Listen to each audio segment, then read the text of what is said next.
is Rolanda Marie. Ek is mal oor Comme des Garçons se parfums en 'n mens kry nie regtig dit oral in Suid-Afrika nie. Ek dink ek kry dit by die V&A Waterfront, maar ek sal dit baie graag wil hê vir Kers wees. As ek een skoonheidsraad kan oordra aan my dogtertjie, sal dit eerstens wees om altyd sonskerm te dra en tweedens om nooit met enige make-up te gaan slaap nie. Jou gesig elke aand baie goed te was voor jy gaan slaap. Ek het 'n baie sensitiewe vel.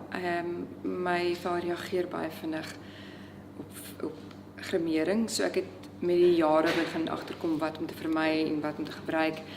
Maar wat ek gevind het wat baie lekker help, ek het dit op 'n filmstel ontdek, is 'n produk genaamd Derma Shield. Dit vorm so half 'n laagie of 'n barrier oor jou vel en dan kan 'n mens maar enigiets gebruik.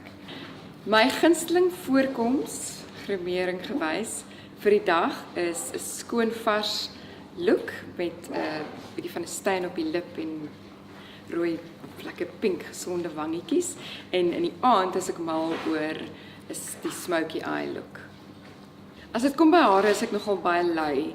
So ek dink dis seker maar hoekom ek nou my hare so kort dra. Dit is net soveel makliker vir alles met sy ou klein mensie het wat jou elke sekonde van jou dag opvat. Maar ek gebruik maar produkte wat ek letterlik net kan insit in nat hare en kan los. En dit kan gaan van 'n mousse na 'n lekker sagte gel wat nie te veel lyk na produk nie. Die een skoonheidsproduk wat ek altyd by my het, behalwe nou vir sonskerm, is 'n paar opsies lipstifie. So ek het 'n lekker rooi altyd in my handsak en dan het ek 'n lekker pink altyd in my handsak. Ek gebruik deesdae maar net 'n steen want ek soen die hele tyd my dogtertjie en dan sy hierdie rooi kolle op haar gesig en 'n steen bly en hy vee nie af nie.